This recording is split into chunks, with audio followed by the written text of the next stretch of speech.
Some weapons are made of steel, some are made of paper. This is a story about the second kind. Robin Beaton had 3 days left. 3 days before the surgery that was meant to save her life, a double mastectomy. The breast cancer was aggressive, but her doctors had caught it in time. The operation was scheduled.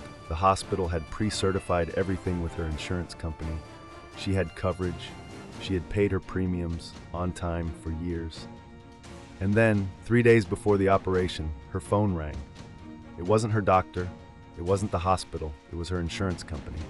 And they were calling to tell her that her surgery was off. Not postponed. Off. Because as far as they were concerned, she no longer had insurance at all. Robin Beaton was a retired nurse. She had spent her career inside hospitals, taking care of other people. She knew how the system worked, or she thought she did. Because what happened to her next wasn't a billing error, and it wasn't a misunderstanding. It was a strategy. A quiet, perfectly legal practice that insurance companies used for years, with a clinical, forgettable name: rescission. Rescission means your insurer doesn't just cancel your coverage going forward. They erase it backwards. They declare that legally you were never covered at all, and they reserved this move not for criminals or con artists, but for paying customers who had just gotten expensive diagnoses. By the time this story was over, the United States Congress would drag insurance executives under oath. An arbitration judge would hand down millions in damages and call a company's conduct despicable. The President of the United States would tell Robin's story to the entire nation, and the law of the land would change. This is how the fine print learned to cancel cancer, and how ordinary people fought back. So why did they do it? When Robin demanded an explanation, the answer was almost impossible to believe. A few weeks before her cancer diagnosis, in May of 2008, she had visited a dermatologist for acne. Just acne. But somewhere in that ordinary appointment, a word was written on her chart, a word that was later interpreted as meaning precancerous. Robin didn't write it. Robin never even saw it. But when her insurer, Blue Cross and Blue Shield, saw an expensive cancer claim coming, they didn't ask how to help their customer of many years. They red flagged her file. They went back through her entire medical history, line by line, hunting for anything at all, that she had failed to mention on her original application. That one word on a dermatologist's chart was enough to open an investigation, and the investigation was enough to freeze everything. The pre-approved surgery, the hospital bed, the operating room. 3 days before doctors were scheduled to remove the cancer from her body, the coverage she had paid for simply stopped existing. The industry even had a name for this move: post-claim underwriting. And the logic is as cold as it sounds. When you apply for insurance, they don't check your history too closely. Why would they? You're about to start paying them. They take your premiums, month after month, year after year. And only when you finally need them, only when a claim gets big and expensive, do they go hunting through your old paperwork, looking for any mistake, any omission, however small, however unrelated, that lets them tear the whole contract up. You think you're buying protection.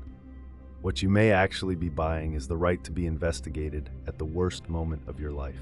And if Robin's case were a fluke, one cruel decision by one bad employee, it would only be a tragedy. But it wasn't a fluke. It was a system running quietly across the industry. Reporters later revealed that one major insurer had specifically targeted women who had just been diagnosed with breast cancer, flagging their policies for the kind of investigation that ends in cancellation. Think about what that means. The diagnosis that should have triggered care triggered a search for the exit. Consider what happened to Patsy Bates, 52 years old, a hairdresser from Lakewood, California, with her own small salon. In 2004, she was diagnosed with breast cancer. And right in the middle of her chemotherapy, with the port still in her body, her insurer, HealthNet, canceled her policy. The treatment stopped. The bills didn't. Patsy was left owing more than $129,000, forced to choose between her savings and her own survival. Her case went to arbitration. And what surfaced in that hearing room was the part the industry never wanted public. Internal documents showed that HealthNet had been paying bonuses to employees, performance rewards tied to how much money they saved the company by rescinding policies. People were being paid extra to find reasons to drop the sick. The arbitrator, a retired Superior Court judge named Sam Ciancetti, did not hide his disgust. He called the company's conduct despicable. He ordered HealthNet to pay back every dollar of her medical bills, and then added $8.4 million in punitive damages, plus $750,000 for the emotional devastation. $9.3 million, a number designed to be heard in every boardroom in the industry. HealthNet suspended all rescissions almost immediately after. But the true scale of this practice only came into focus when the United States Congress finally pulled the thread. In 2009, investigators for the House Energy and Commerce Committee examined just 3 large insurers, 3 companies. What they found: nearly 20,000 rescissions over 5 years. 19,776 policies erased. 20,000 families who believed they were covered, right up until the moment they weren't. And the money? Those cancellations had saved the companies an estimated $300 million. Then came the moment that turned this scandal into history. At the hearing, lawmakers asked the executives of those 3 companies one simple, direct question. Would you commit, right now, to stop rescinding policies, except in cases of deliberate, intentional fraud? It was a softball, a chance to look human on national television, and on the record, under oath, in front of the cameras, all 3 said no. Here's the part the insurers did not plan for. Robin Beaton refused to disappear quietly. She took her story to her congressman, Joe Barton of Texas, who took up her case personally and pushed her insurer until it finally reversed course. She testified before Congress, and in September 2009, President Obama told her story to the entire nation. But look closely at what that victory cost. By the time her insurer agreed to pay, roughly 5 months had passed since her surgery was first scheduled. 5 months of waiting, fighting, and fear.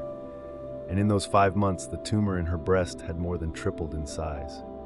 She survived, she got the surgery, but no apology could give her those months back. And many people in her position never got the chance to testify at all. In 2010, the practice that nearly killed her was effectively outlawed. Under the new federal rules, an insurance company can no longer rescind your coverage over an honest mistake on a form. Only deliberate, intentional fraud qualifies. The exact loophole that put Robin Beaton's life on hold, the unspoken acne, the single word on a chart she never saw, was closed. Not because the companies had a change of heart, because people refused to be a footnote. So here is the question this story leaves behind. The most devastating attacks on a family rarely look like crime scenes. They look like paperwork, a clause, a form, a word on a chart. And somewhere in your own policy, the one you're paying for right now, there are pages you have never read. What's written in them? We read the fine print, so you don't have to. Subscribe, because the next story is already sitting in someone's filing cabinet. This is the fine print.